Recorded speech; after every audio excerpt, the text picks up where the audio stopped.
Warm greetings to all of you on the occasion of the 75th anniversary of the United Nations. My duty is to welcome all of you on behalf of the Department of Economics and United Nations Academic Impact Aspire of Marian College, Kuttigalam. Our guest of honor today is Mr. T.P. Srinivasan sir. He is a celebrity in terms of experience and commitment in Indian Foreign Service. A real role model for civil service aspirants. Hence, I take this opportunity to welcome Sri T.P. Srinivasan sir, who is a role model to Indian civil service aspirants. And sir, with utmost reverence and regard, I request you to deliver the talk or the address on the occasion of the 75th year of the United Nations. Thank you, sir, and welcome. It's a great pleasure to be with you. I've been to Kuttigalam College several times, even before you arrived there. It's always been a pleasure. I think it is one of the best colleges in Kerala. I've always been saying that. Thank you, sir, very much. And so I would have very much welcomed to visit. What a lovely campus you have and beautiful view of the hills around. But today, you must have seen pictures of the General Assembly Hall, totally deserted. Except for the President and the Secretary General, there's nobody in the hall. They're all sitting and listening to the speeches from their rooms, in their offices, and they are delivering from there also. Even the Prime Minister delivered his talk from Delhi. So this is a pathetic situation because the whole idea is for people to get together and talk. So that is the purpose of the UN, that it provides a forum for everyone to express their views, create ideas, share with others. There are so many good aspects about the UN as a concept. Of course, it was established in order to save the succeeding generations from the scourge of war. That was the objective, if you read the first line of the charter. Because the world had just survived the Second World War with devastating consequences. And nobody ever wanted a war again. And that is how the United Nations was established. But in these last 75 years, there have been at least 800 wars because problems persisted, wars were fought, conflicts arose, new kind of issues arose like terrorism. All these happened in the last 75 years. And the UN has generally coped with it, tried its best, but at the same time, it had its very many limitations. So in spite of those limitations, the UN had become a conscience of humanity and an organization to which we could all look up. Even if we did not get solutions to our problems, the problems of mankind, what is called the common good, was addressed by the United Nations in whatever way possible. So I had suggested at that time, the UN actually should set up a health-keeping force, like we have a peacekeeping force, and fully deployed necessary soldiers, doctors, workers, etc., and keep it ready to dash to wherever the issue comes up. But that was not done. There was even a proposal by us that all war should be stopped, all conflicts should be stopped, there should be a complete ceasefire, lift all sanctions, because we are going to face a great threat to international peace and security.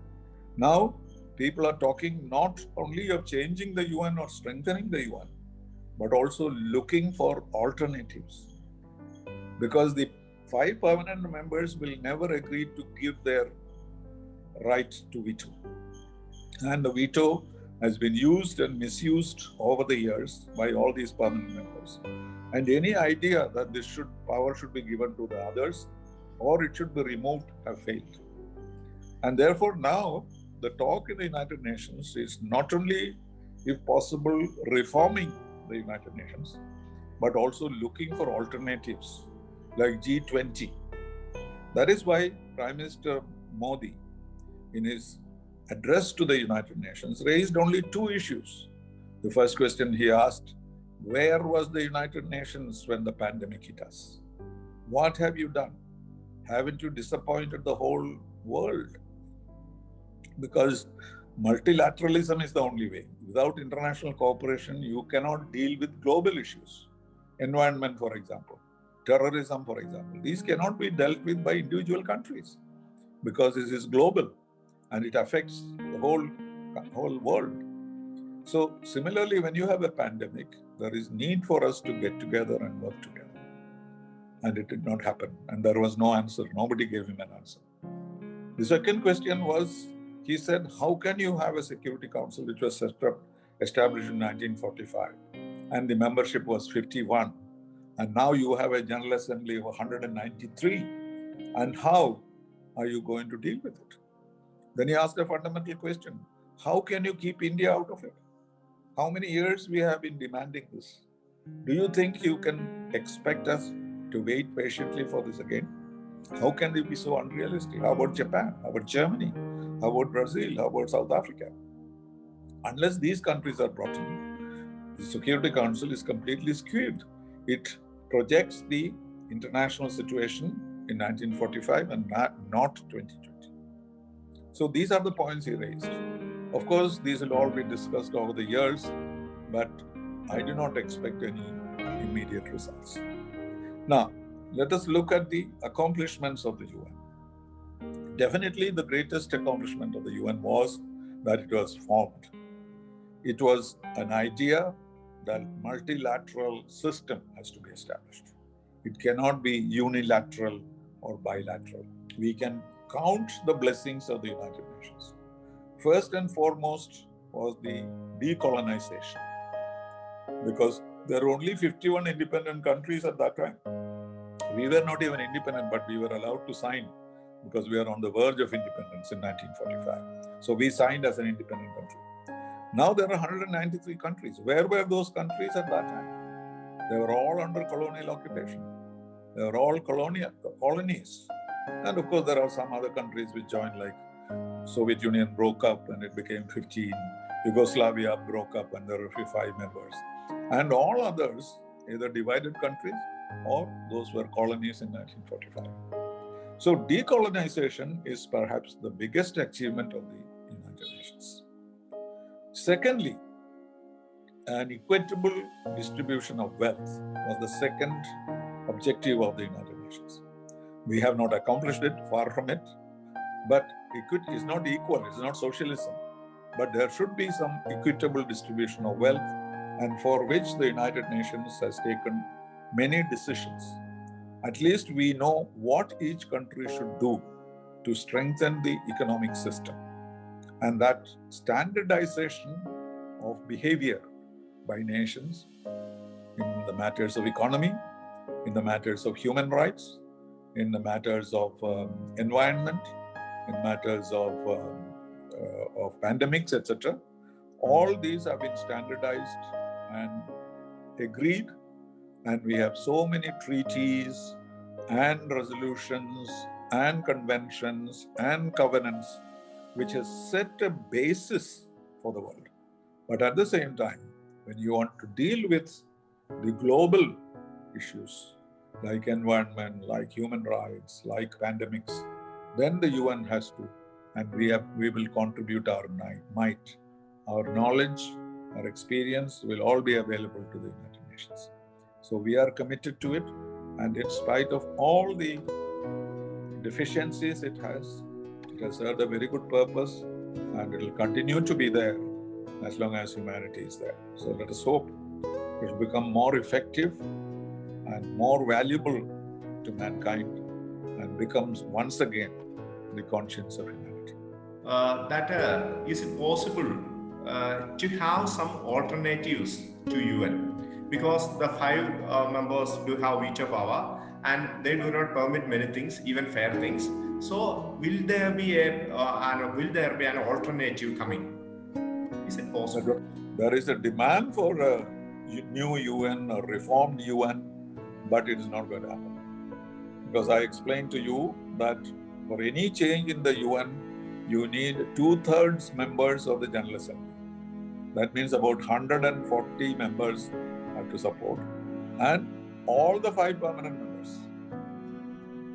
Such a situation doesn't exist. So the only change became the Security Council was when it was expanded from 9 to 15. That is the only change. After that, we have been trying since 1979 to raise it from 15 to 25. It does not happen, not likely to happen. So we can reform in various ways without changing the charter. Actually, we are doing many things which are not in the charter. The word terrorism is not in the charter. HIV/AIDS is not in the charter. Ebola virus is not in the charter. But we are dealing with all that. So the UN is flexible enough to do some work which the permanent members will not object to. But to change the pattern of the UN is impossible. The only way is to break it up and start a new one. His Excellency Mr. T.P. Srinivasan Sir, I deem it my proud privilege to propose a vote of thanks on this occasion. On behalf of Department of Economics and United Nations Academic Impact, as per Marian College Kuttikanam Autonomous, I extend a very hearty vote of thanks to all the dignitaries and participants for being in the webinar UN at 75 in Crisis as a part of observing UN Day. It's a privilege to get His Excellency Mr. T.P. Srinivasan Sir as the most appropriate speaker to speak at the occasion of 75th anniversary of United Nations and the relevant subject, crisis United Nations facing. The crisis is essentially of multilateralism, as he indicated in his speech. Today, at the shadow of COVID-19 pandemic, one of the pressing needs for the global community is building peace and working towards global health through the framework of multilateralism. Through upcoming India's presence at the UN Security Council, India may lead the global movement towards reviving the relevance of United Nations. His suggestion to create a World Health Force like UN Peacekeeping Force is a creative solution for challenges to health like COVID-19 pandemic we are facing now. We are lucky to have His Excellency T.P. Srinivasan Sir with us to guide us through these difficult times. Thank you, sir, for your valuable insights, as you say in the diplomatic circle. With assurance of highest cooperation and gratitude, I remain. Thank you. Thank you. Thank you very much. It was very interesting. I enjoyed it myself. Thank you. Thank you, sir. Thank you very much.